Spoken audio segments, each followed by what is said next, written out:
যে বেদাতি দাতি সবাই জান্নাতে যাবে, কিন্তু এবার বলছেন ব্যারিকেড দিলেন এবার ইল্লামান আবা, কিন্তু বলছেন আবার গোষ্ঠী যাবে না। আল্লাহ নবী বললেন আবার গোষ্ঠী কি? অমান আবা, what do you mean by আবা ইয়া রাসূলুল্লাহ? আল্লাহ রাসূল এই আবা বলতে কি বুঝালেন?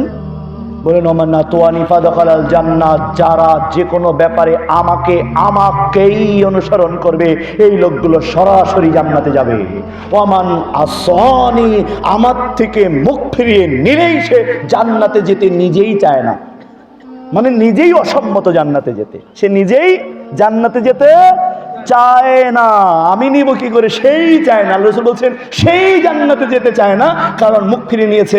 যদি বুখারীর এই হাদিসকে বুঝতে চান তাহলে আবার চলে যান ওই যে সূরা আলে ইমরানের 32 নম্বর আয়াত, ফাইন তাওয়াল্লাউ, যদি মুখ ফিরিয়ে নেয় ফাইনাল্লাহা লা ইউহিব্বুল কাফিরিন, আল্লাহ ওই কাফেরকে ভালোবাসেন না। যদি এই আয়াত আরো বুঝতে চান তাহলে চলুন সূরা মুহাম্মদ 47 নম্বর সূরা 33 নম্বর আয়াতে ফিরিয়ে নিয়ে যাই। ইয়া আইয়ুহাল্লাযিনা আমানু আতিউল্লাহ ওয়ার রাসূল ওয়া লা তুবতিলু আমালাকুম, হে ঈমানদাররা তোমরা আনুগত্য করবে সির্ফ আল্লাহর, তোমরা আনুগত্য করবে সির্ফ মুহাম্মদ সাল্লাল্লাহু আলাইহি ওয়াসাল্লামের, এটা না করে তোমরা তোমাদের আমলগুলো ওয়ালা তুবতিলু আমালাকুম, তোমরা তোমাদের আমলগুলোকে ধ্বংস করো না।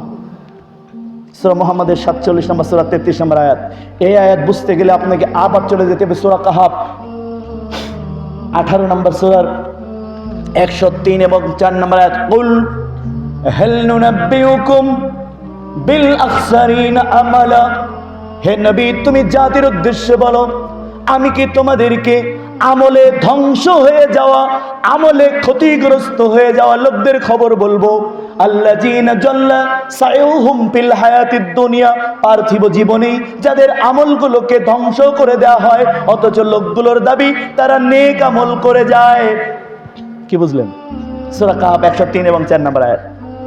হে নবী তুমি বলো কুল হাল নুনাব্বিউকুম বিল আখসারিনা আমালা, নবী বলো আমি কি তোমাদের আমলে ধ্বংস হয়ে যাওয়া লোকদের খবর বলবো?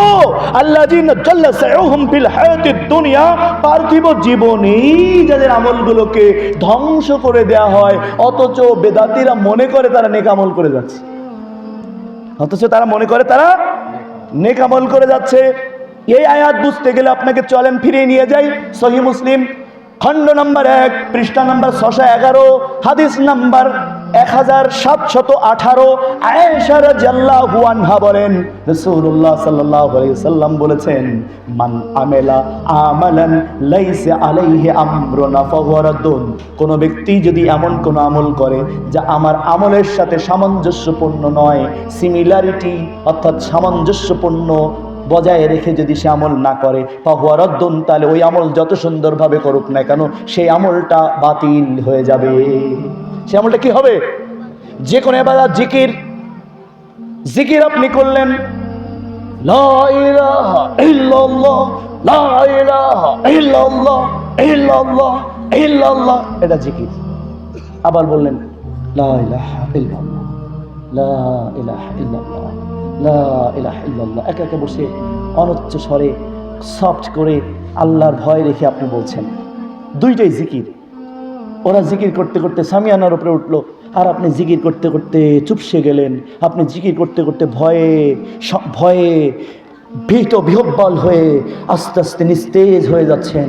লা ইলাহা ইল্লাল্লাহ বলতে বলতে আপনার আল্লাহর ভয়ে আর ও বাদরের মতো লাফাতে শুরু করলো। তাহলে এই দুইজনের জিকির কি এক হলো? এর জিকির হলো মুহাম্মদ সাল্লাল্লাহু আলাইহি ওয়াসাল্লামের মতো জিকির, আর এর জিকির হচ্ছে পীর সাহেব হুজুরের মতো জিকির। তাহলে এই দুই জিকির কি এক হলো? এর নাম হলো বেদাতি আমল আর এর নাম হলো সুন্নতি আমল। তার মানে দুইটাই জিকির। একটা জিকির মুহাম্মদ সাল্লাল্লাহু আলাইহি ওয়াসাল্লামের পদ্ধতিতে না হওয়ার কারণে ওটা হলো বেদাত, সম্মিলিতভাবে করা হয়েছে। জিকির হলো ব্যক্তিগত ইবাদত। জিকির কি হুজুর? জিকির হলো ব্যক্তিগত ইবাদত। লা ইলাহা ইল্লাল্লাহ বলতে হবে ব্যক্তিগতভাবে, এটা তালে তালে সুরে সুরে গানের তালে তাল মিলাইয়া নাচ্চার গাইয়া পড়া শুরু যে আরে ওঠেন বসেন বসেন, আরে বৈশাখ আছে না, মূর্খগুলো ননসেন্সগুলো আছে না, তালে তালে তাল মিলাইয়া গানের সুরে সুর মিলাইয়া নাইসা গাইয়া যে জিকির করতেছে, এই যে সম্মিলিত জিকির, এটাও জিকির। আর আমরা ফরজ সালাতের পর ব্যক্তিগতভাবে আমরা জিকির করছি, এটাও জিকির। ওটা হলো জিকিরে বেদাত আর এরা হলো জিকিরে সুন্নাহ। এরা যাবে জান্নাতে আর ওরা এই জিকির করেই যাবে জাহান্নামে। তার মানে খারাপ কাজ করে নাই। কিন্তু কোরআন কি বলছে খুব মারাত্মক ভাবে দেখেন, কুল, খুব ভয়ানক একটা আয়াত, কুল হাল নুনাব্বিউকুম বিল আকসারিনা আমালা, এমন আমলকারীদের কথা আমি কি তোমাদের বলবো, আল্লাযিনা জাল্লা সাইয়ুহুম ফিল হায়াতিদ দুনিয়া, পার্থিব জীবনেই যাদের আমলকে ধ্বংস করে দেওয়া হয়, অথচ তারা মনে করে তারা নেক আমল করছে। চোর কিন্তু চুরি করে নেক আমল মনে করে না, ডাকাত কিন্তু ডাকাতি করে নেক আমল মনে করে না। সূরা কাহাফের 103-4 নম্বর আয়াত কিন্তু মদখোরের ব্যাপারে নয়, ডাকাতের ব্যাপারে নয়, চোরের ব্যাপারে নয়, বরং জিকির চোরের ব্যাপারে। যে চোর মুহাম্মদ সাল্লাল্লাহু আলাইহি ওয়াসাল্লামের পদ্ধতিতে জিকির না করে হুজুরের থেকে জিকির করেছে হলো জিকির চোর। যে সালাত মুহাম্মদ সাল্লাল্লাহু আলাইহি ওয়াসাল্লামের মতো না পড়ে ব্যক্তিগত মনে করেছে সে হলো সালাত চোর। কেমন? এই চোরদের আমলের কথা বলা হয়েছে, এই আমলগুলো তাদেরকে ধ্বংস করে দিচ্ছে, এই আমল তাদেরকে জাহান্নামে দিবে। কুল্লু বিদআতিন জালালাম ওয়া কুল্লু জালালাতিন ফিন্নার। আমার নবী বললেন, যে ইবাদত আমার সাথে সামঞ্জস্যপূর্ণ করে করা হবে না, সেই ইবাদত মানুষকে গোমরাহি করে ছাড়বে। ওকুল্লা জালালাতিন ফিন্নার, আর এই গোমরাহির কারণে তাদেরকে জাহান্নামে যেতে হবে। নাসাইর 1579 নম্বর হাদিস, নাসাইর 1579 নম্বর হাদিস। অতএব মানুষ মরে গেলে 4 দিন করার রীতি বাদ দেন, মানুষ মরে গেলে 40 করার রীতি বাদ দেন, মানুষ মরে গেলে শকুনের মতো তার বাড়ি খাওয়া, এই সিস্টেম বাদ দেন। এটা হলো বেদাতি খাওয়া।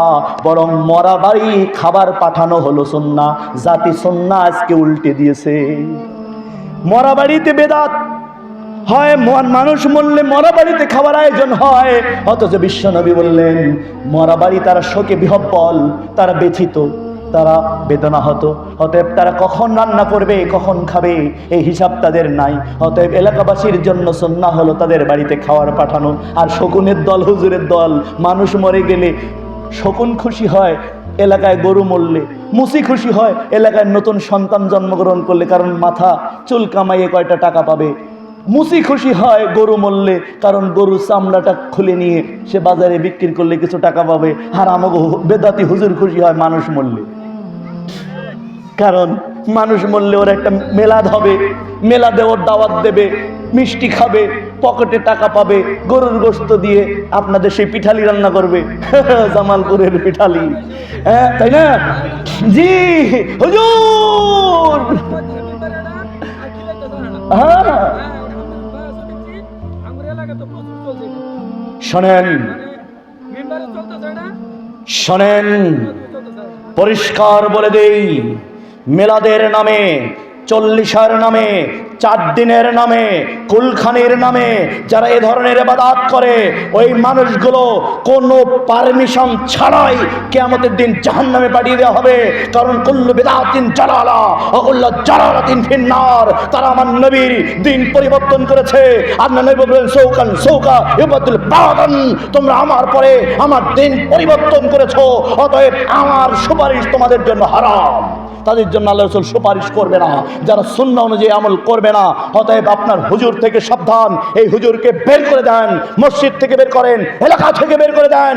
যে হুজুর যদি কোনো ইবাদত করতে হয়, কোরআনুল কারীম বলে দিয়েছে, জামালপুরের মুসলমান আজকে কঠোরভাবে কথা বলে যাব, আর যদি দেখা নাই হয় নাই হবে, কিন্তু তোমরা যদি 2 জন সোচ্চার হও, আজকে আমার এই জায়গায় কষ্টে আসা মাহফিল সফল হবে বলে আমি বিশ্বাস করি।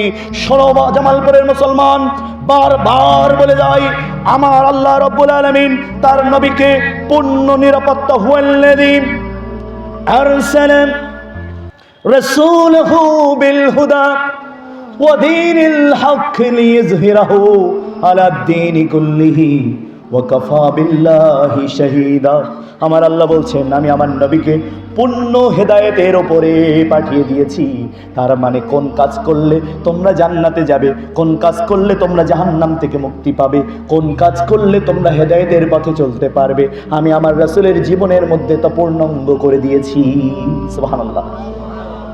এবং লিইজহিরাহুম হুয়াল্লাযী আরসালা রাসূলাহু বিল হুদা, আমি আমার রাসূলের জীবনটাকে হেদায়েতের উপর পূর্ণ করে দিয়েছি। সুবহানাল্লাহ বলেন।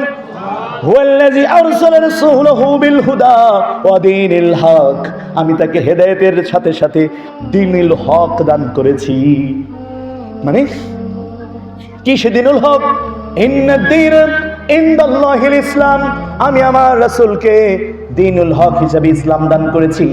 এরপরে সূরা কাহফের 1 নম্বর আয়াতে কি আল্লাহ বললেন, আলহামদুলিল্লাহিল্লাযী আনজালা আলা আবদিহিল কিতাবা ওয়া লাম ইয়াজআল লাহু ইওয়াজা, প্রশংসা সেই রবের জন্য যিনি স্বীয় বান্দার উপর কিতাব নাজিল করে তার মধ্যে তিনি সবকিছু ইসলামের মধ্যে তিনি বিস্তারিত বিবরণ দিয়ে দিয়েছেন, তার মধ্যে তিনি কোনো বক্রতা অস্পষ্টতা তিনি রেখে দেন নাই। তার মানে কোনটা তোমাদের জন্য নিয়ামত, কোনটা তোমাদের জন্য বিপদ, প্রত্যেকটা বিষয় আল্লাহ রাসূলের মাধ্যমে এবং কোরআনের মাধ্যমে তোমাদেরকে স্পষ্ট বিবরণ দিয়ে দিয়েছেন। সূরাতুল, কোন সূরা এটা? যে হ্যাঁ, হুয়াল্লাযী, সূরা সাফের মধ্যে, এবং এটা 17 জায়গায় বর্ণিত হয়েছে মোট।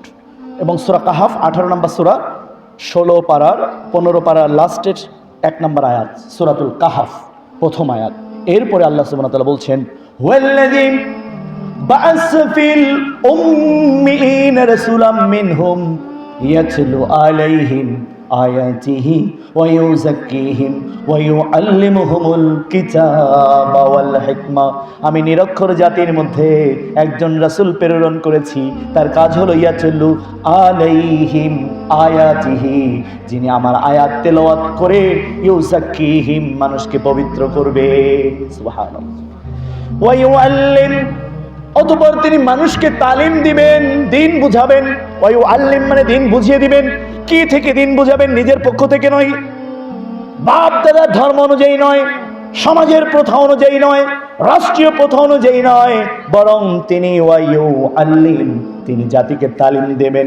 ওয়া ইউআল্লিমুহুমুল কিতাবা ওয়াল হিকমা, আমি যে কিতাব কোরআন দান করেছি আমার রাসূল শুধুমাত্র এই কোরআন বুঝিয়ে দিবেন, এবং আমি তার উপর কোরআনের বাইরে হাদিস যেটা দিয়েছি ওহি গায়রে মাতলু, এই হাদিস দিয়ে তিনি জাতিকে বুঝিয়ে দিবেন। এর বাইরে এবার আল্লাহ তাআলা জাতির, এটা হলো সূরা জুমা 62 নম্বর সূরা 2 নম্বর আয়াত। এবার বিশ্ব মানবতাকে আল্লাহ ডেকে বলেছেন, রাসূল যেটা তোমাদেরকে বুঝিয়েছেন, সূরা আরাফের 3 নম্বর আয়াত নাজিল করে এবার বিশ্ব মানবতাকে ডেকে বলছেন, ইয়া আইয়ুহাল্লাযীনা আমানু, হে ঈমানদাররা, ইত্তাবিউ, তোমরা অনুসরণ করবে। কিসের অনুসরণ করবে? মা উনজিলা ইলাইকুম মির রাব্বিকুম, যা তোমাদের রব নাজিল করেছেন, তার মানে কোরআনুল কারীম এবং বিশুদ্ধ হাদিস। এইটাই হলো ওহী।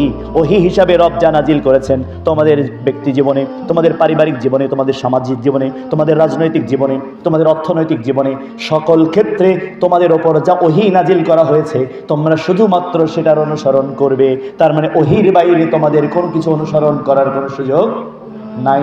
তার মানে 4 দিন যদি করতে হয়, 40 যদি করতে হয়, তাহলে হুজুরকে বলতে হবে সূরা বাকারার 111 নম্বর আয়াত, ও হুজুর কুল হাতু বুরহানাকুম ইন কুনতুম সাদিকিন, তুমি যদি সত্যবাদী হও হুজুর, তাহলে তোমার আমলের সপক্ষে দলিল দেখাও।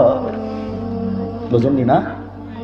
কুল হাতু বুরহানাকুম, হে নবী তুমি, হে বিশ্ববাসী, তোমাদের কাছে যদি কেউ দিন নিয়ে যায়, দিনের ব্যাপারে যদি তাদের কাছে জিজ্ঞাসা করো, যে দিন তোমরা আমাকে শেখাচ্ছ, যে দিন তোমরা আমাকে আমল করতে বলছো, যদি তুমি তোমার কথা অনুযায়ী ওহীর কথা বলে থাকো, কুল হাতু বুরহানাকুম, বা সত্য কথা বলে থাকো, ইন কুনতুম সাদিকিন, তাহলে তুমি বুরহান নিয়ে এসো, দলিল নিয়ে এসো। দলিল ছাড়া কোনো আমলের কোনো মূল্য মুসলমানের কাছে নাই। তার মানে যে কোনো আমল, যে কোনো, আমি ইউসুফ জাহানও যদি এমন কোনো আমলের কথা বলি যা কোনো হাদিসের রেফারেন্স যদি না দেই, আল্লাহ রাব্বুল আলামিন সে ব্যাপারে কি বলছেন শুনুন। সূরা আরাফ 7 নম্বর সূরার, খুব ইম্পর্টেন্ট, যেহেতু আপনারা বেদাতের উপর আলোচনা করতে বলেছেন, আমি এটা বুঝিয়ে দিচ্ছি, রাগ করে লাভ নেই। আর রাগ করলেও আমার কোনো যায় আসবে না, আমি আমার হকটা বলবই। আমার কণ্ঠ রোধ কেউ করতে পারেনি আগে, হাসিনা কেউ পারেনি, আপনিও পারবেন না ইনশাল্লাহ। যতক্ষণ বাঁচবো ততক্ষণ এভাবেই বলে যাবো ইনশাআল্লাহ। আল্লাহ রাব্বুল আলামিন বলেন, নিত্তাবিউ, তোমরা অনুসরণ করো, মা উনজিলা ইলাইকুম মির রাব্বিকুম, তোমার রব যা নাজিল করেছেন। এবার বলেন, ওয়ালা তাত্তাবিউ মিন দুনিহি আউলিয়া, এটা বাদ দিয়ে দুনিয়ার অন্য কোনো ওলিয়া উলিয়া, অভিভাবক, হুজুর, গাউস, কুতুব, অন্য কারোর কোনো বিন্দু মাত্র অনুসরণ করা যাবে না। তার মানে হুজুরের দোহাই দিয়ে তুমি বেঁচে যাবা? হুজুরের দোহাই দিয়ে বেঁচে যাবা না। আল্লাহ বলছেন তুমি তাদের অনুসরণ করো না, বরং তুমি ওহির অনুসরণ করো। আপনি বলবেন আমি কেমনে বুঝবো হুজুর যেটা করছে আমি সেটা সঠিক মনে করি? হুজুর আমাদেরকে ফরজ সালাতের পর লম্বা একটা মোনাজাত ধরে আমরা মোনাজাত দেই, এটা মনে করি সুন্নাত। অথবা আমাদেরকে ডেকে 4 দিনে 40 করে, 4 দিন করে, বছরে একদিন কুলখানি করে, মরা মানুষের জন্য খাবারের আয়োজন করে, দোয়া করে আমাদের জান্নাতে পাঠাই দেয় গোষ্ঠী সহ, আমরা মনে করি এটাই ইসলাম। তাহলে আমি কিভাবে তাকে জানবো? আল্লাহ তাআলা সূত্র দিয়ে দিলেন, কুল হাতু বুরহানাকুম ইন কুনতুম সাদিকিন, যে কেউ তোমাদের উপর যে কোনো আমল চালালে সাথে সাথে তোমরা বলো, তোমাদের দলিল উপস্থাপন করো। সুবহানাল্লাহ। কি বলবেন? কি বলবেন বলেন? দলিল উপস্থাপন করো। Where is your document? তোমার দলিল কোথায়? দলিল ছাড়া আমরা কাউকে মানি না, ঠিক না? সে যেই হোক না কেন, যত বড় গাউস কুতুব, যত বড় মুফতি হোক না কেন, সে যদি তার কথার সপক্ষে দলিল না দেয় তাকে মানার সুযোগ নাই। অতএব আল্লাহ নবী সাল্লাল্লাহু আলাইহি ওয়াসাল্লাম এবার বললেন, ইন্নাদ-দীন আন আবী হুরায়রা রাদিয়াল্লাহু আনহু قال قال رسول الله বলুন সাল্লাল্লাহু আলাইহি ওয়াসাল্লাম, ইন্নাদ-দীন বাদা গরিবুন ফাতুবা লিল গুরাবা الذين ما أفسد الناس من بعدي من سنتي। রাহ তিরমিজি 2641 নম্বর হাদিস। আল্লামা আলবানী হাদিসটাকে সিলসিলাতুল আহাদিস আর সহিহার 7070 নম্বর হাদিসে এটাকে সহিহ হাদিস বলেছেন। তিনি বললেন, আমার রাসূল বলেছেন, আল্লাহ আমার দ্বীনের সূচনা হয়েছিল অল্প সংখ্যক মানুষের মাধ্যমে, অচিরেই অল্প সংখ্যক মানুষের মধ্যে এই দিন ফিরে যাবে। খুব খেয়াল করুন, আল্লাযীনা মা'আফসাদান নাসি মিন বা'দি মিন সুন্নতি, আমার উম্মতের জন্য, এক শ্রেণীর উম্মতের জন্য সুসংবাদ থাকবে, যারা আমার ধ্বংস হয়ে যাওয়া সুন্নাহগুলোকে ওই সমাজে, ওই রাষ্ট্রের মধ্যে আবার পুনঃপ্রতিষ্ঠিত করবে। তাদের জন্য আমার নবী বললেন, তাদের জন্য সুসংবাদ। সুবহানাল্লাহ। তাদের জন্য কি সুসংবাদ? যেমন আমার মসজিদে ফরজ সালাতের পর হুজুর একটা লম্বা মোনাজাতের মাধ্যমে সুন্নাতগুলোকে ধ্বংস করে দিয়েছে। হুজুরকে ওখান থেকে বিদায় করে দিয়ে অথবা দলিল সহকারে বলতে হবে এটা বেদাত। অতএব ওই জায়গায় চালু করতে হবে আয়াতুল কুরসি, ঠিক না? ওই জায়গায় চালু করতে হবে সুবহানাল্লাহ 33 বার, ওখানে চালু করতে হবে আলহামদুলিল্লাহ 33 বার, ওখানে চালু করতে হবে আল্লাহু আকবার। এই আমলগুলো ব্যক্তিগতভাবে ফরজ সালাত শেষ হয়ে গেলে মুসল্লি নিজের আসনে বসে বসে করবে, এটাই হলো সুন্নাত। এই সুন্নাত যারা চালু করবে, আল্লাহর নবী বলছেন, মাফসাদান নাস মিন বাদি মিন সুন্নতি, আমার ধ্বংস হয়ে যাওয়া সুন্নাত যদি চালু করতে পারো, আল্লাহর নবী বললেন তাদের জন্য সুসংবাদ। কি সুসংবাদ? আল্লাহ এবং রাসূল যখন সুসংবাদের কথা বলেন, সেই সুসংবাদের নাম হলো সূরা কাহাফ 18 নম্বর সূরার 106 নম্বর আয়াতে আল্লাহ বললেন, আল্লাহ এবং রাসূল যখন কোনো ব্যাপারে সুসংবাদ দেন, সেটা অন্য কোনো সুসংবাদ নয়, বরং ইন্নাল্লাযীনা আমানু ওয়া আমিলুস সালিহাতি কানাত লাহুম জান্নাতুল ফিরদাউসি নুজুলা খালিদিনা ফিহা লা ইয়াবগুনা আনহা হিওয়ালা। যারা ঈমান এনেছে, নেক আমল সম্পাদন করেছে, আল্লাহ তাআলা বলেন তাদের জন্য আমি রেখেছি জান্নাতুল ফেরদাউস, তাদের আপ্যায়নের জন্য। সেখানে ঢুকলে কখনো কেউ প্রত্যাবর্তন কামনা করবে না, আমিও কখনো তাদেরকে জান্নাতুল ফেরদাউস থেকে বের করে দেব না। সূরা কাহাফ 106 নম্বর আয়াত। আর আবি হুরায়রা রাদিয়াল্লাহু আনহু قال قال رسول الله সাল্লাল্লাহু আলাইহি ওয়াসাল্লাম আদাতুল ইবাদিয়াস সালিহিন। দোস্ত চলে যাও।